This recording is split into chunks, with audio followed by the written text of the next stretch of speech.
I am in chaos. I have 3 projects on the go.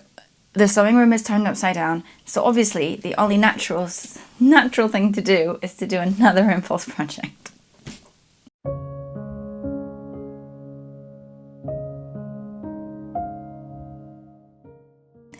You see, I have a slight issue, which is I decided to make an impulse project. Obviously that's an issue in itself, but to successfully wear that impulse project, I need to make something else. So today we're going to be making a super quick, super dirty, super as fast as we can Regency Petticoat. And this is because I have decided to do a little bit of a celebration of Regency Week next week. So I literally only have today, this afternoon, about 4 hours to make this petticoat. Because last time I wore some Regency things. I don't wear a lot of Regency things, but when I do, they're mostly from Pride and Prejudice, the 2005 version. And last time I made a beautiful striped dress, but unfortunately I didn't have a Regency petticoat, and I thought, that's fine, I'll just wear a Victorian petticoat, and I ended up looking like this, which is cute, but it's more Alice in Wonderland than it is Elizabet Bennet in Pemberley. So we need to make a Regency petticoat to get that more column-like style. I have worn these Regency dresses without a petticoat before, but they do hang very limply and they actually can tangle in your legs a bit, so I really do want a petticoat for this. But I don't have time to be very fussy about it. So I have done some research. I'm decided to do a strapped petticoat, which is basically the same pattern as my skirt for the dress that I've made, but slightly smaller. You always want your petticoat to be smaller than your outer skirt. Otherwise the outer skirt will strain against it and it'll look,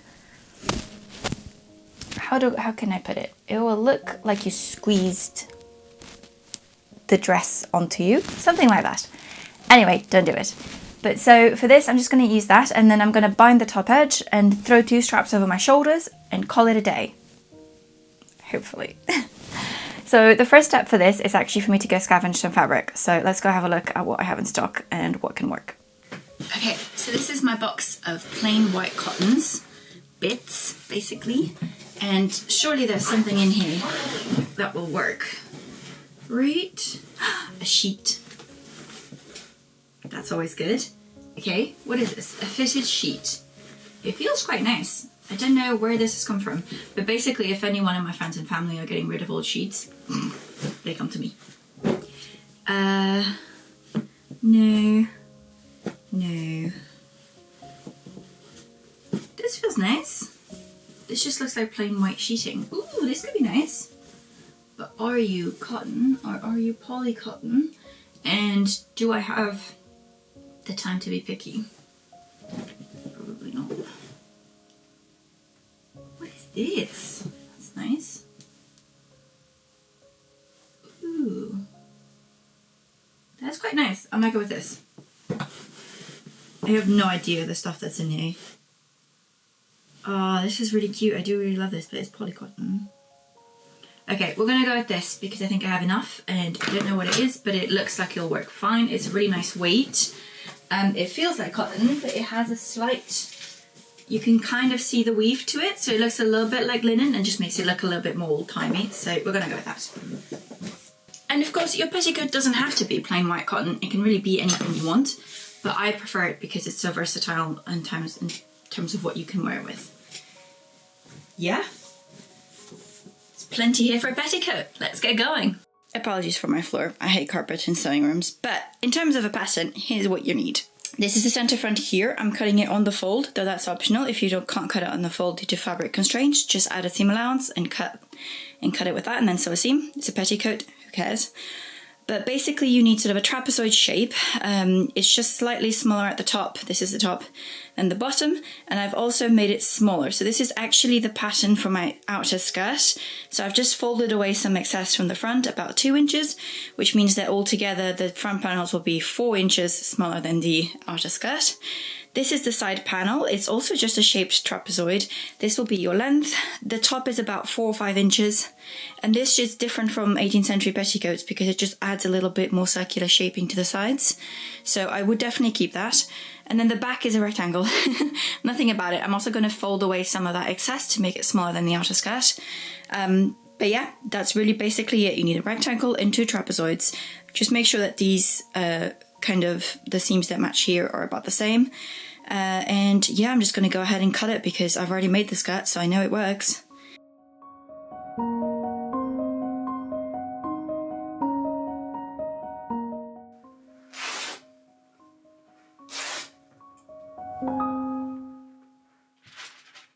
If people ever ask me, oh, what do you use your rotary cutter for? Well, this.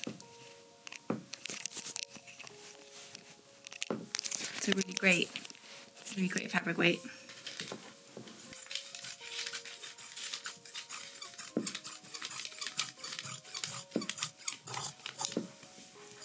Okay, we've got all the pieces and now we just need to sew them together. Super easy, right? So I'm not going to do this by hand, obviously, because I'm on a time constraint, and maybe Kat in the past would have done it, but now Kat has realised that there are some things you can do and some things you don't need to put yourself through. So instead we're going to use the sewing machine, our favourite machine. However, I'm going to be doing French seams. Okay, so I know what you're saying, Kat, don't French seams take forever? They take a little bit of time, but they are also a very strong, sturdy seam for lightweight fabrics that finish the seam without any additional faff and without any visible anachronistic top stitching. And so I'm just going to do French seams. There's not that many of them, so it really won't take that long. So in case you're new to French seams, here's basically how they work. So typically when you sew a seam, a normal seam, you have the right sides of the fabric, which in this case I'm going to use my palms, together, and you sew the seam so that when you flip it, the seam is on the inside of the fabric.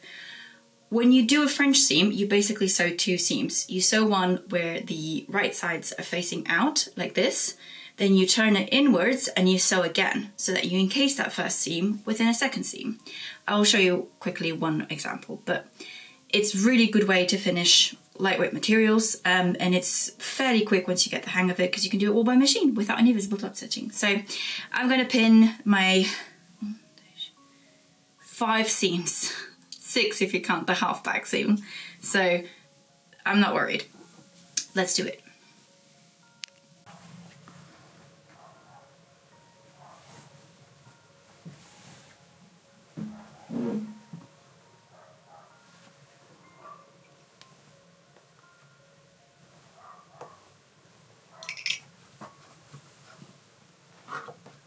In case you're wondering what that was, I immediately forgot I was doing a French seam.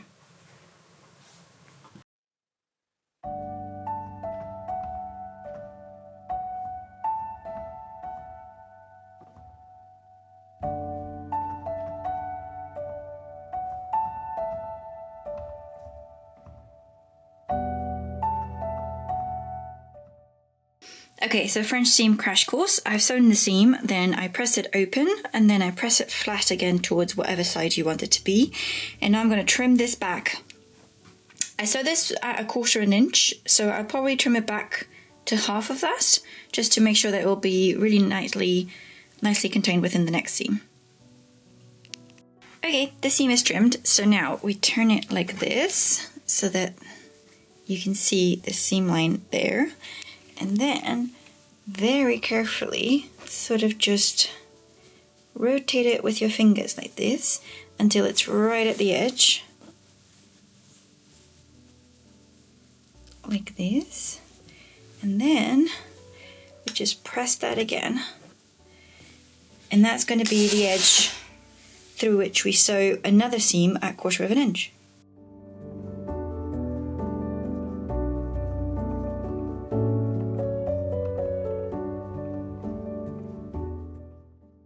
And there you go, there's your French seam.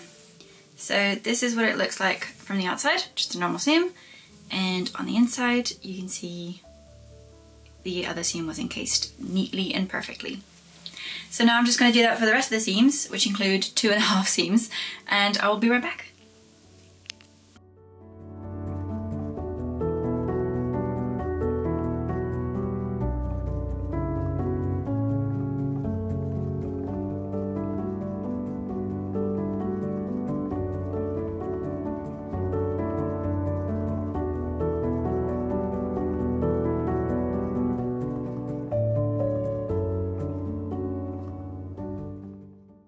I am making good progress, so I'm here to report. So I finished the back seam. I sewed all the seams as I said I would, but I've also finished the back seam. And for this, I added a little bit of a panel just by sewing strips of like scrap linen I had. And this is just so that when you close, there is a slight like overlap there. And then I pleated the waist to fit. I just pleated at the back and the front, very, very similar to how I did the outside of the dress that I'm going to wear over this.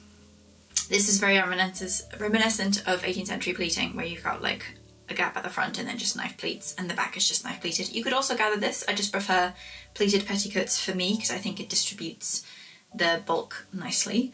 And now I'm going to bind the top, and originally I was just going to bind it in some cotton binding or some tape or something, but I did just find a scrap of this silk binding that I used for an 1840s corset probably 5 years ago, and it's just enough for a waist, so I think I'm going to just bind it in this really nice little bit of silk because it'll make it a little bit cuter. And just because it's a rush project and machine sewn doesn't mean it can't be cute. So I'm just going to bind the top, and then I need to try it on so that I can position first the hem and second the straps, because I need to figure out how long the straps are going to be.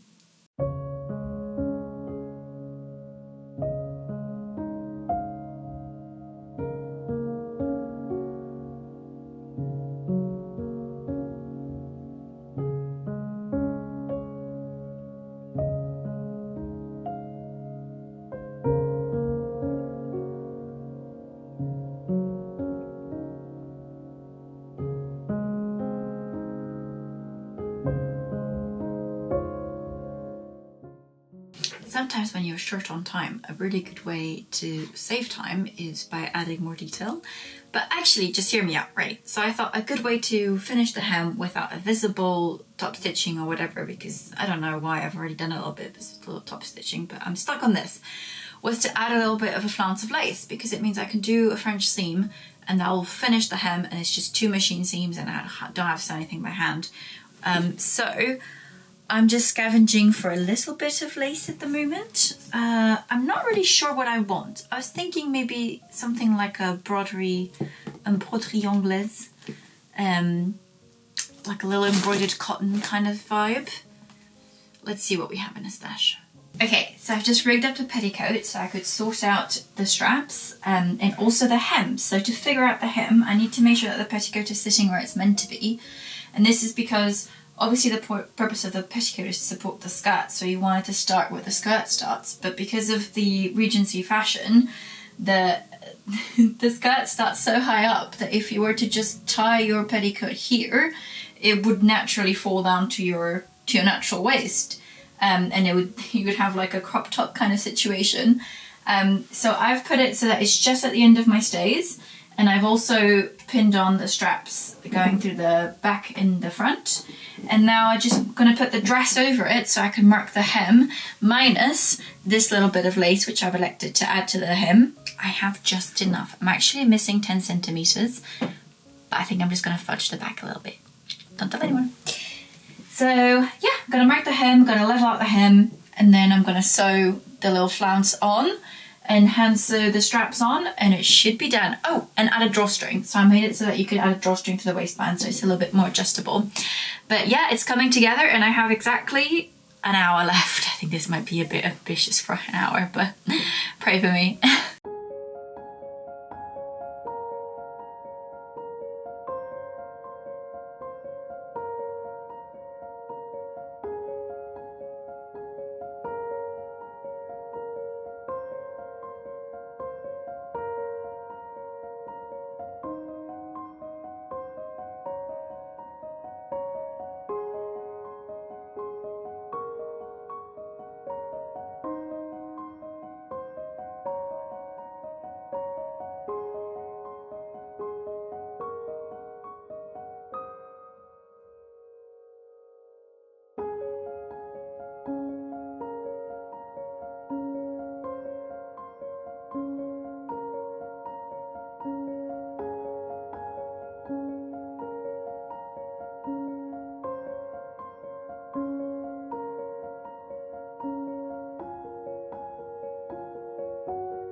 Okay, so here we are. It is now 6:38. I had until 6:45 to finish this before I had to leave. And we have a petticoat. I'll show you a full length shot in a second, but I'm so glad that I decided to rifle through my little bag of extra binding and ended up binding this in pink because it just looks so adorable, and that I made the extra time to add a little bit of lace to the bottom, because I think it just really added, for something so simple, it just really changed it. And I think it is the perfect amount of volume. The fact that it has a drawstring here makes it quite adaptable, because it can be pulled in a little bit if needed, and it can be let out a little bit if needed. And it feels pretty secure on these straps. I'm not too happy with the straps themselves because I just took a length of like herringbone tape. I didn't have enough left of the pink to make matching straps, but I'll dig through my leftover fabric because maybe there'll be enough just to make a little bit of straps. I don't know. Maybe I can paint them or embroider them or get some ribbon instead. But for now, what I needed was a functional petticoat, and that is exactly what I've achieved. And I think if I spruce up the straps a little bit, it could actually be like a cute little pinafore summer dress moment. And that is it. Thank you very much for coming along on this chaotic but very quick project. I really like doing these sort of more chaotic videos because it does give you the motivation to sew and to finish things instead of putting them off. So thank you very much. If you would like to make something for yourself and you can't be bothered to draft a pattern, which is totally relatable and valid, I will be putting up this pattern on my Patreon once I finish the dress that it's for. And it's pretty adaptable, so you can just add a bit or take a bit away if you need to. And that is it. Look forward for some more Regency content coming soon, maybe next week. I have a challenge coming ahead for the celebration of Pride and Prejudice's 20th anniversary, so I look forward to seeing you there, and this is ready to wear out.